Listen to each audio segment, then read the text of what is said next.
दिन ऐसे होते हैं जो हर एक प्राणी को अच्छे लगते हैं। बता दूं, पहला दिन होता है कि शादी हुई के कामिनी घर आए।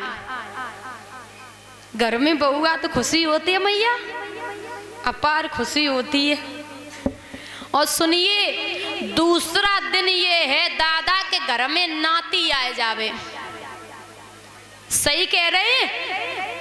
दूसरा दिन ये होता है दादा की कितनी भी तबीयत खराब हो, ये सुन ले के घर में नाती आई हो तो हंस तो देते ही है, हंसी तो निकाल ही देते, थोड़ी देर के लिए सब दुख दूर।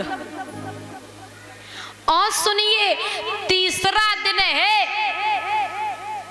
जब नाती की शादी होवे। तीसरा दिन है जब नाती की शादी होवे।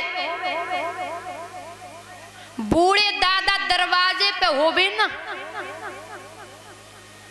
उन्हें बड़ी खुशी होती है अपार, आज मेरे नाती की शादी है। और सुनिए, ये 3 दिन जीवन में बड़े महत्वपूर्ण होते हैं, बड़े अच्छे होते हैं। राजा उत्तानपाद ने जवाब दियो, कोई संतान नाए है। राजा बड़ा परेशान है। और मैं एक बात बता दूं कि घर में अगर संतान है तो माता पिता संतान से दुखी हैं, और घर में संतान नहीं है तो भी संतान के लिए दुखी हैं, संतान के लिए परेशान है। भगवान एक संतान दे दे, और संतान है तो संतान से परेशान है। जब बच्चे बात नहीं मानते हैं माता पिता की तो उन्हें दुख होता, तब वो क्या कहते हैं, इससे अच्छा है कि संतान ना होती तो इतना कष्ट भी नहीं होता।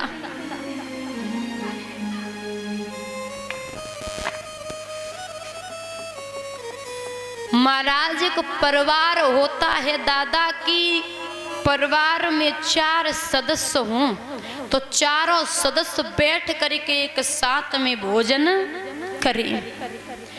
और एक बात बता दूं, मंदिर आने से या मंदिर जाने से स्वर्ग नहीं मिलता। स्वर्ग कैसे मिलता है? जिस घर में सलाह सुमित रहती है, जिस घर में कभी कलेश नहीं होता है, वो घर मंदिर से कम नहीं होता।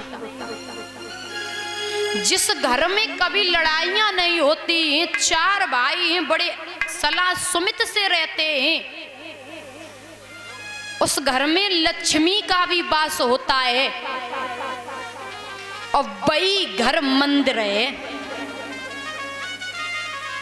देखिए, घर तो हर कोई बनवा लेगा, घर है ना वो हर कोई बनवा लेगा। मकान तो सब बनवा सकते हैं भाई, ईंट ले आइए, सीमेंट ले आइए, बालू लाके मकान बनवा दीजिए। एक घर बनाते हो ना, पूरा जीवन व्यतीत हो जाता, फिर भी घर नहीं बना पाते। घर किसे कहते हैं? जिस घर में प्रेम होता हो, चाहे वहां झोपड़ी पड़ी हो, वो घर है। ये महल हैं 2-2, 3-3 मंजिल के खड़े हैं,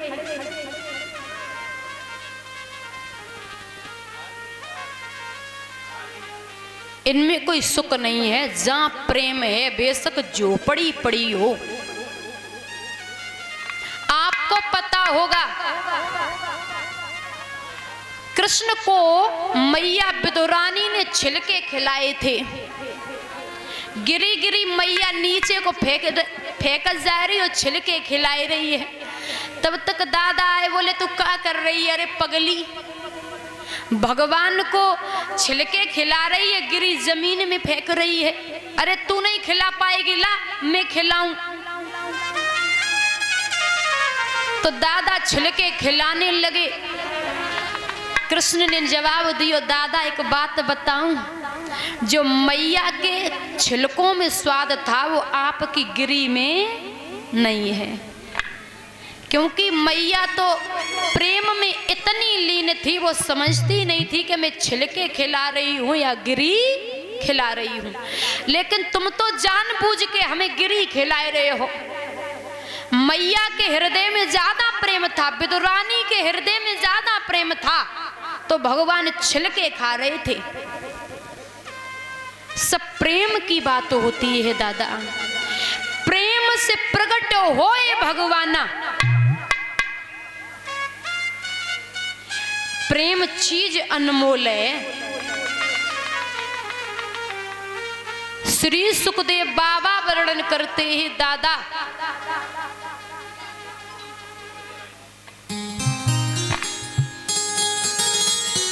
एक कवि कहता है, सुनिए, कि पत्थर पूजे लला मिले तो खाली रहती मई नहीं, और कोसे से नर मर जाते तो नंगर बसते कहीं नहीं। कोसे से नर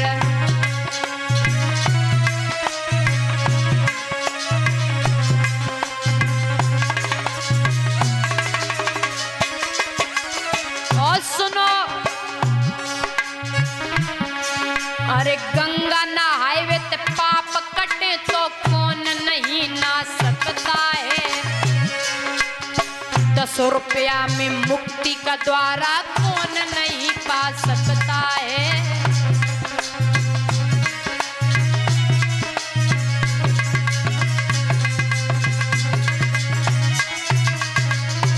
और सुनो,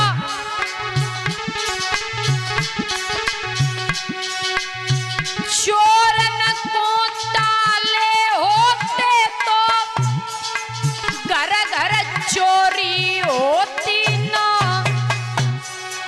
दिल के अंदर से रोती तो जाती पिया घर छोरी ना। दिल के अंदर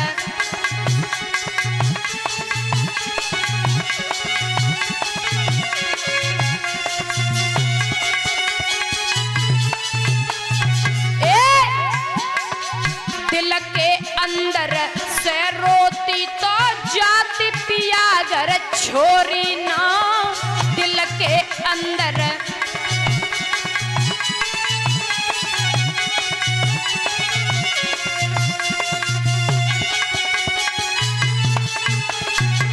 और सुनो,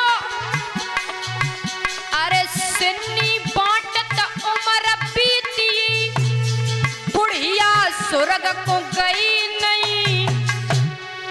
कोसे से नर मर जाते तो नंगर बसते कहीं नहीं। कोसे से नर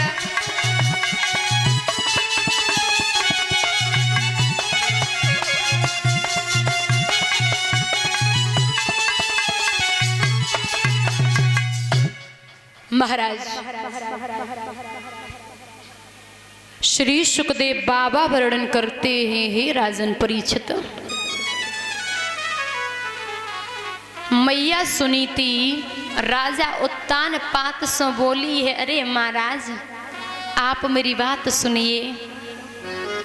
हमें भी पता है कि एक बेटा के बिना ये राज्य सुना है, और आगे चल के हमारे अगर संतान न हुई तो इस राज्य का अधिकारी कौन बनेगा। आप ऐसा करिए, आप दूसरी शादी कर लो। राजा बोला, दिमाग खराब है तेरा, तू आंगन में है ना, और जब तक तू आंगन में है तेरे रहते में दूसरी शादी कभी नहीं करूंगा। तू कैसी बातें कर रही है। जो 100 तो होती है वो चून की भी बुरी बताई गई। अरे पगली काय गो बाबरी ये रही है, मैं शादी ना करूंगा। बोले महाराज करनी पड़ेगी। जवाब दियो सुने, 100 चून की बुरी जैर की बुझी मान ले प्यारी, तो आवत दिए निकार करे तेरी खुआरी। सौत आ जाएगी, तेरी बर्बादी हो जाएगी। तो को दिए कलेश मान उपदेश अकल की मारी, और काय को कांटे वो ते खून की प्यासी। अरे मान लेना मैं दूसरी शादी नहीं कर सकता। रानी ने पैर पकड़े और जवाब दिया, महाराज दूसरी शादी कर लो, आपको करनी पड़ेगी। याद रखना दादा, एक बात बता दूं मैं, मैया ये कहावत चली है कि सौत चून की भी बुरी बताई है। ये कहावत कहां से चली मैं बता दूं। एक घर में एक व्यक्ति था, एक घर में 2 सौतें रहे। अब वो व्यक्ति सुबह काम से निकल जाता था और शाम को आता था। जब शाम को आता था ना, तो दोनों आपस में झगड़ा करती थी। दोनों आपस में झगड़ा करती थी। छोटी वाली अपनी कहती थी, बड़ी वाली अपनी कहती थी। अब वो व्यक्ति बड़ा परेशान, किसकी कह दे भाई, दोनों पत्नियां हैं। और उस व्यक्ति ने देखा कि जब मैं मेहनत मजदूरी करके शाम को घर आता हूं तो मुझे पेट भर के भोजन भी नहीं मिलता, इतना कलेश कर देती है, इतना कलेश हो जाता। तो उस व्यक्ति ने कहा कि यो दादा, जो बड़ी वाली थी उसे ले जाए कि उसके पियर में छोड़ाया। अब घर पे छोटी वाली रह गई मैया, घर पे छोटी वाली रह गई। अब वो रोज लड़ाई करती थी, अब बच्चे नहीं परे, रोज झगड़ा करती थी, अब बच्चे नहीं पता। वैसे तो उस व्यक्ति को भोजन की भी नहीं पूछती थी। वो व्यक्ति सुबह काम से चला गया, शाम को वापस आया। इसने बड़े प्रेम से भोजन कराए और जवाब दिया, महाराज एक बात बताओ, आप हमारी बड़ी बहन को लेने कब जाओगे? राजा बोले, दोबारा अगर जबान पे ये नाम आ गया ना बड़ी बहन, तो समझ लेना जब वो आंगन में तेरे साथ थी तो तू झगड़ा करती थी, अब वो चली गई है ना, सोई चुप पे गई। बोले कोई बात ना है। अब वो व्यक्ति तो सुबह ही निकल जाता था। उसने क्या किया, मैया उसने बर्तन साफ करे और एक आटा की सौत बनाई ली। आटा की सौत बनाए के और कुर्सी पे बैठाई ली। अब वो बर्तन साफ करने लगी, आटा की सौत से बोलिए, तू देख रही है, और लड़वे की आदत रहे भाई तो ही हो सुनाए कि जे आटा की सौते हैं। बोले तू बैठी बैठी देख रही है और मैं बर्तन साफ कर रही हूं, तू झाड़ू लगा ले। थोड़ी देर के बाद उसने खाना पकाया तो जवाब दिया, मैं खाना बना रही हूं, मैं बेल रही, तू सेंक दे भाई, एक काम तो करवा ले। उसने गुस्से में आकर के उस आटा की सौत को मैया चूल्हे में रख दिया। आटा लगा तो पे कहूं नमक की कंकड़ी चली गई, तो वो नमक की कंकड़ी उटक के आंख में बैठी तो आंख फूट गई। वहीं से ये कहावत चली है कि सौत चून की भी बुरी होती है, वहीं से ये कहावत चली।